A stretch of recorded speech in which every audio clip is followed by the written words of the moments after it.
குட்டி காரியத்துக்கெல்லாம் நம்ம ஒரு இந்த தொட்டாசி நீங்க மாதிரி என்ன பண்ணிடுறோம், கோச்சிக்கிறோம், கோபம் வருது. அதை நம்ம சுபாவம் இருக்குது பாத்தீங்களா, இந்த ஜென்ம சுபாவம் சொல்லுவாங்களே, அது வெளியே வந்துடும். அந்த ஜென்ம சுபாவத்தினால நம்மளால பொறுமையா இருக்க முடியாது. பிலாத்தை போல ஆக்ட் பண்றோம். இயேசுவை போல ஆக்ட் பண்ணுமா, பிலாத்தை போல ஆக்ட் பண்ணுமா, யோசிக்கலாம்.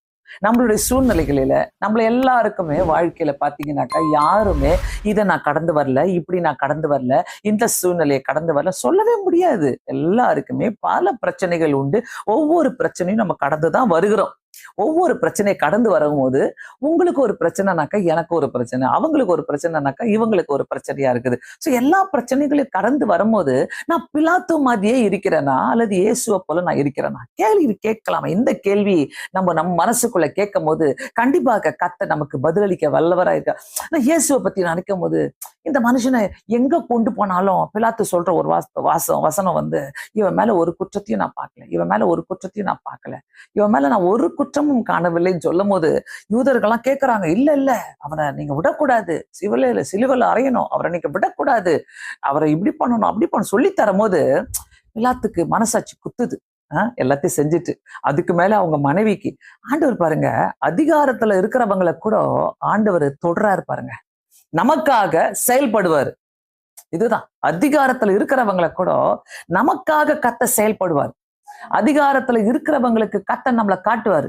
சேம் திங் ஹேப்பன் டு யோசேப்பு. யோசேப்புக்கு என்ன ஆச்சு? ஆண்டவர் அந்த பான பாத்திரக்காரனுக்கு ஒரு சொப்பனம் வந்தது. யோசேப்புக்கு அவன் அந்த ஜெயில அதை பத்தி சொல்லி அதை விளக்கம் கொடுக்கிறாரு. அந்த விளக்கத்தை கொடுத்த பிறகு அவர் சரியாயிடுறாரு. பான பாத்திரக்காரர் 2 வருஷத்துக்கு அதை பத்தி ஞாபகமே வரல. ஆனா ஒரு நாள் ராஜாவுக்கு சொப்பனம் வந்த போது அந்த சொப்பனத்துல ராஜாட்ட யோசேப்பை பத்தி சொல்லக்கூடிய ஒரு சூழ்நிலை வந்துச்சு. யோசேப்புன்னு ஒருத்தர் இருக்கிறான் சிறைச்சாலையில.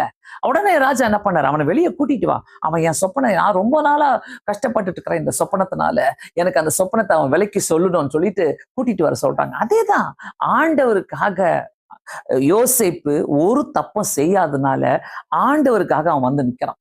ஆண்டவர்னால அவன் வந்து நிக்கிறான்.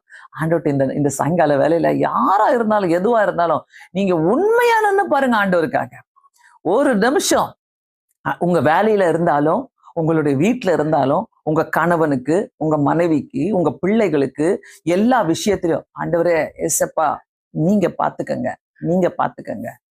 ஏன்னா ஆண்டவர் இயேசு கிறிஸ்து இப்படிப்பட்ட சூழ்நிலையில போகும்போது எல்லாமே அவருக்கு ஒரு கண்ட்ரோல் இருந்துச்சு. என்னன்னாக்கா, பிதாவுடைய இது, அதாவது பிதாவுடைய கிருபை இல்லாம யாரும் என்கிட்ட ஒண்ணும் பண்ண முடியாது.